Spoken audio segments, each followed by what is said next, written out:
দুই একজন আমারে ভালোবাসেন, আমি তাদেরকে একটা কথা বলি। রাসূল বলছেন মান বানা বাইতান ফিদ দুনিয়া, যে আল্লাহর জন্য মান বানা মসজিদান ফিদ দুনিয়া, যে আল্লাহর জন্য একটা মসজিদ বানাবে দুনিয়ায়, আল্লাহ তার জন্য জান্নাতে একটা ঘর বানাই দিবেন। আল্লাহর জন্য কি বানাবে? মসজিদ বলেন না ভাইয়া, আল্লাহর জন্য কি বানাবে? আল্লাহ তার জন্য জান্নাতে কি বানাবে? ঘর। তো মসজিদ বানাতে টাকা লাগে না ভাই? জোরে বলেন না, মসজিদ বানাতে টাকা লাগে না?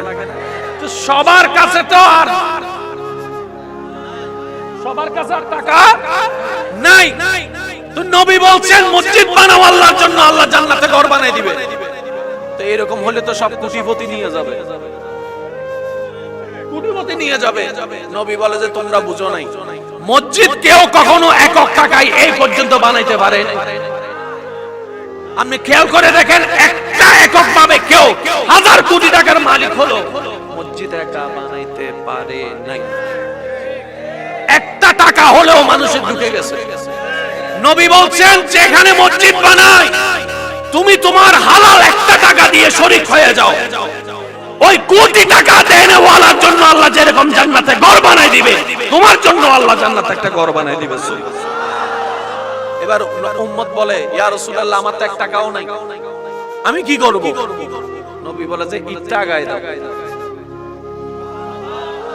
মসজিদ বানানোর সময় ইটটা আগায় দাও, সিমেন্টের বস্তাটা আগায় দাও, ঘরের থেকে একটু পানির লাইন এনে দাও, মিস্ত্রিকে একটু খাওয়াই দাও, মসজিদ কেন্দ্রিক যাই করবা, জান্নাতে তোমার জন্য আল্লাহ ঘর বানাবে।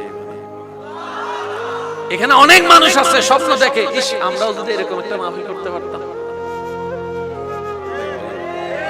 অনেকের স্বপ্ন আছে যে আমরাও যদি এরকম একটা কমিটি বানাই মাহফিল করতে পারতাম আমাদের একটা। কারণ আজকে আমাদের আপনাদের জন্য মাহফিল, কিন্তু কমিটির ছেলেদের জন্য, এলাকার ছেলেদের জন্য আজকে এটা ঈদের দিনের মতো। আমি আস্তে আস্তে যতটুকু দেখলাম সবার চেহারার মধ্যে একটা আনন্দ ভাব, একটা ঈদের মতো আমেজ। অনেক ছেলেরা মনে ভাত পর্যন্ত খায় নাই, সকাল থেকে দৌড়াইতেছে আর দৌড়াইতেছে। আরেকটা আওয়াজ দিয়ে বলেন ঠিক কিনা? তো এই মাহফিল করবেন, কিন্তু সামর্থ্য তো নাই। যেখানেই মাহফিল হবে শরীক হয়ে যাবে। আপনার টাকা যেটা দিয়েছেন 5 টাকা, মারহাবা হয়তো মাইকে বলবে না, কিন্তু আপনার রবের কাছে সেটা লেখা হয়ে যাবে। এই মাহফিল করে যতটুকু সওয়াব ওনারা পেয়েছেন, আপনারা এসে ঠিক অতটুকু সওয়াব পেয়েছেন। এবার আওয়াজ দিয়ে বলুন তো দেনেওয়ালাকে, আর একটু জোরে বলেন না, দেনেওয়ালাকে। আর আল্লাহর ভান্ডারে কমতি বলে কোন শব্দ, উনি দিতেই জানেন আর দিতেই জানেন, উনি গানি, উনি ধনী, ওনার চাইতে বড় দেনেওয়ালা আর কেউ। তো যেখানেই মাহফিল হবে বালক উপদেশ দিয়ে সহযোগিতা করবে। অনেকে বলে এগুলা করে কি, তো এগুলা করে কি লাভ? সবচেয়ে বড় লাভ একটা দেখাই। এখানে যারা 3 ঘন্টা বসেছিলেন, এই 3 ঘন্টার ভিতর কোনো গুনাহ হইছে? বা একটু জোরে বলেন না। 3 ঘন্টার ভিতর কোনো গুনার কাজ হইছে? কাউরে মারার সুযোগ হইছে? গাঞ্জা খাওয়ার টাইম হইছে? তারপরে কি সুটকা খাওয়ার টাইম হইছে? ইফটিজিং করার টাইম হইছে? গার্লফ্রেন্ডকে কল দেওয়ার টাইম পাইছেন? অন্তত 3টা ঘন্টা এই মাহফিলের কারণে আপনি গুনাহ থেকে বেঁচেছিলেন। এবার বলেন লাভ না লস? আরো জোরে বলেন লাভ না লস? সেজন্য যেখানেই মাহফিল দেখবেন সহযোগিতা করার চেষ্টা করবেন। আল্লাহ আমাদের সকলের হাজিরিকে কবুল করুক, আমিন। যে 2-1 জন আমাকে ভালোবাসেন, আবদার করে একটা কথা বলবো ভাই, যেই বনে যাই কিছু করেন, ওই ফেম ফ্রিতে যাইয়েন না। এই প্রেম ফ্রিতে যে গেছে, হয়তো আগে জীবন নষ্ট হয়েছে, না তো বিয়ের পরে জীবন নষ্ট হয়ে গেছে। এরকম অনেক আছে না নাই? হয়তো 1000-1-2 জন ভাবেন মোটামুটি বালা আছে, তাও কতদিন থাকবো? কতদিন থাকবো? মা বাবার চেহারায় আপনি কান্না এনেছেন, আপনার চেহারায় কখনো হাসি ফুটবে না। হাসি ফুটবে? কখনো ফুটবে? সেজন্য মনে রাখবেন, মা বাবাকে খুশি করায় কাজ করতে হবে। আমরা যখন কি জানি বলে আমার হুজুর এখানে বসা, হয়তো বিয়ের আগে বউয়ের চেহারা পর্যন্ত ভালো করে দেখে না। মা কইছে এটা রাইন না। আমার দাদাদের সংসার কখনো ভাঙে নাই, ভাঙছে না সংসার, কিন্তু নাতিদের সংসার দেখেন বাঙ্গার পর বাঙ্গা, বাঙ্গার বাঙ্গা। কেন আমরা ইসলাম থেকে দূরে সরে যাচ্ছি? কথা বলেন ঠিক কিনা? আর একটু জোরে বলেন ঠিক কিনা? আপনাদের কি বেশি কষ্ট হয়ে যাচ্ছে? আপনাদের কি বেশি কষ্ট হয়ে যাচ্ছে? একটা নাতে রাসূল আমার সাথে সাথে পড়তে পারবেন সবাই মিলে? সবাই মিলে পারেন দেখি। জন্ম আমার নবীর যুগে হলে কেমন হতো, জন্ম আমার নবীর যুগে হলে কেমন হতো, দুনয়নে রাসূল পাক দেখিলে কেমন হতো,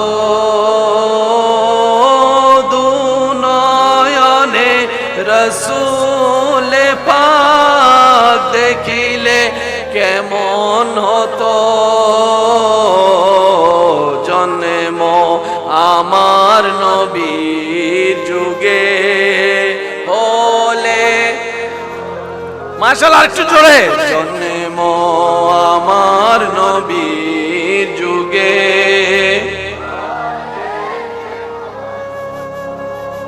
আসতো বেশে হযরতে বিলালের মধুর আযান, যেই আজানে ছিল এমন প্রেম মুগ্ধ রহমান, দয়াল নবীর পিছে নামাজ পড়লে কেমন হতো। সবাই মিলে। দুনয়নে রাসূল পাক দেখিলে কেমন হতো, জন্ম আমার নবীর যুগে হলে। যার যত শক্তি আছে একবার বলেন মারহাবা, আরো জোরে বলেন মারহাবা। এবার আমলটা শিখে নি। রাত্রেবেলা ঘুমানোর আগে আমরা আজকে থেকে ওযু করে ঘুমানোর চেষ্টা করব। সবাই মিলে বলেন ইনশাআল্লাহ। যে ওযু করে ঘুমাবে সকাল পর্যন্ত যত নিঃশ্বাস দিবেন আর ফেলবেন সবগুলা ডান কাঁধে শুধু সওয়াব হিসেবে লেখা হবে। হায়াত মওতের কারো কোনো বিশ্বাস নেই, কিন্তু আপনি যদি ওযু অবস্থায় ঘুমান, ঘুমানোর মধ্যে যদি মরণ হয়, আপনার মৃত্যুটা ঈমানের উপরেই গণ্য হয়ে যাবে। তাহলে লাভ না লস? জোরে বলেন লাভ না লস? প্রতি নিঃশ্বাসে নিঃশ্বাসে সওয়াব আছে না নাই? আর একটু জোরে বলেন আছে না নাই? রাস্তা দিয়ে হেঁটে যাচ্ছেন, একটা প্যারাক দেখছেন, প্যারাক এক সেকেন্ড সময় নিয়ে প্যারাকটা সরাই দিয়েছেন, সদকায়ে জারিয়ার সওয়াব আল্লাহ আপনার আমলনামায় দিয়ে দেবে। কারো কোনো দোষ জানছেন শূন্য, দোষটারে গোপন করে ফেলছেন, আল্লাহ পাক বলে আমার বান্দার 100টা দোষ আমি হাসরের ময়দানে গোপন করে ফেলব। আর একটু জোরে বলেন না সুবহানাল্লাহ। এখানে একটা কথা বলে আমি আপনাদের থেকে বিদায় নিব। এখানে যারা সংসার চালান, মা বাবা বউয়ের খোঁজ খবর খরচ চালান, যারা আল্লাহর ওয়াস্তে কখনো এটা বলবেন না আমি খাওয়াই আমি পড়াই, এই কথা বলা যাবে? মনে রাখেন কারোটা কেউ খাই না, যার যার রিজিকেরটা সে খায়। আর একটু জোরে বলেন না রে ভাই, ঠিক কি না? বউ জামাইটা খায় না, জামাই বউরটা খায় না, সন্তান মা বাবারটা খায় না, মা বাবা সন্তানেরটা খায় না, যার রিজিকে যেটা সে সেটাই খায়। এবার আসেন, আপনি বলবেন হুজুর টাকা আমি কামাই, তাহলে তা আমি আনি বাজার করে তারা খায়। আমি বললাম ভাই ভুল করছেন, আপনার বউয়ের রিজিক আল্লাহ আপনাকে দিয়ে দিচ্ছে, আপনার মার রিজিক আল্লাহ আপনাকে দিয়ে দিচ্ছে, আপনার বাবার রিজিক আল্লাহ আপনাকে দিয়ে দিচ্ছে। সুবহানাল্লাহ। এবার 5 জনের পরিবারে সংসারে খরচ লাগে 20,000 টাকা, মা বাপ যদি মরে যায় এখন আছে কয়জন? জোরে বলেন না কয়জন?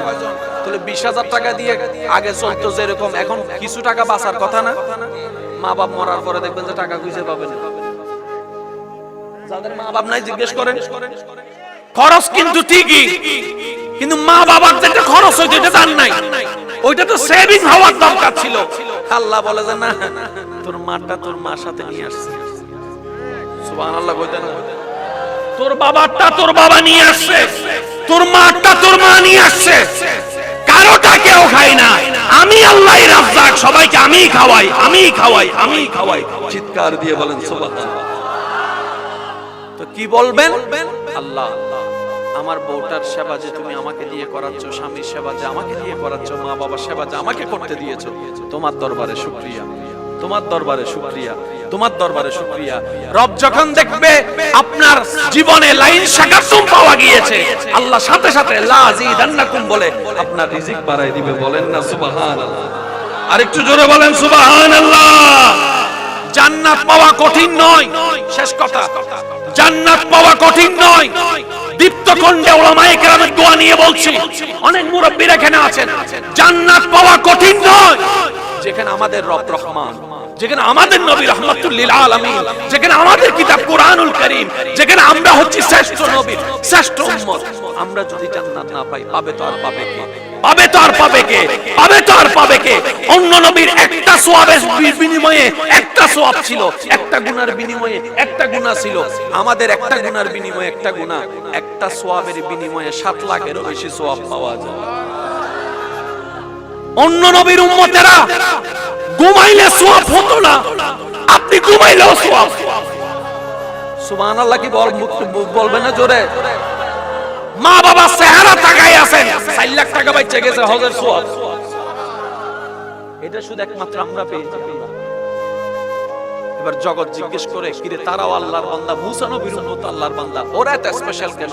ফেরেশতা উত্তর দেয়, তোমরা হচ্ছে কালিমুল্লাহর উম্মত আর ওরা হচ্ছে হাবিবুল্লাহর উম্মত। ভিআইপি নবীর ভিআইপি। সুবহানাল্লাহ বলবেন না? ফজর পড়েছেন, যোহর পড়তে দেরি, ফজর যোহরের মাঝখানে যত গুনাহ। ভাই আর একটু জোরে বলেন না সুবহানাল্লাহ। যোহর পরে আসর পড়ার নিয়ত করেছেন, আসর এখনো পড়েন নাই, ওয়াক্ত হয় নাই, ডান কাঁধের ফেরেশতা সওয়াব লিখতে থাকবে শুধু নিয়ত করার কারণে। আসর পড়ার সাথে সাথে যোহর আসরের গুনাহ সব না। আচ্ছা এবার বলেন, 5 ওয়াক্ত নামাজ পড়লে তার আর গুনাহ হওয়ার লেখার সুযোগ আছে? এরপরও যে নামাজ পড়ি না, দোষ আল্লাহর না, দোষ নবীর? দোষ নবীর না, না না, দোষ ইসলামের, ইসলামের। এবার আওয়াজ দিয়ে বলেন তো দোষ কাদের? এই আওয়াজ ছোট হয়ে গেছে কিন্তু জোরে কোন, দোষ কাদের? ব্যর্থতা কাদের? নিজের পাই আমরা নিজেরাই কুড়াই মারি। অনেক সময় দেখবেন জায়গার মধ্যে দেওয়াল তুলতে যায় 1 ইঞ্চি ঢুকে জায়গা,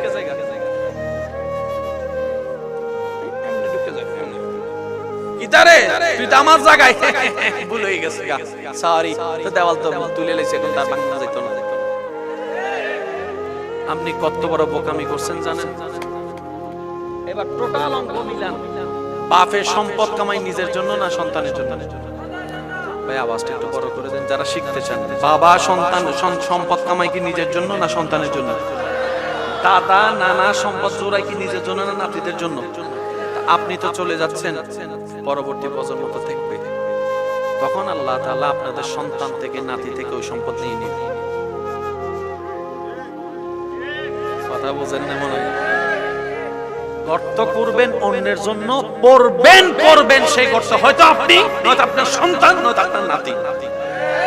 আপনার এলাকায় আমি কিন্তু আসি নাই, কিন্তু আমি বলছি মিলান, এমন অনেকজন আছে যার দাদা বাবা তেমন টাকাওয়ালা ছিল না, কিন্তু নাতিদের আমলে আইসা আছে আছে আছে আছে।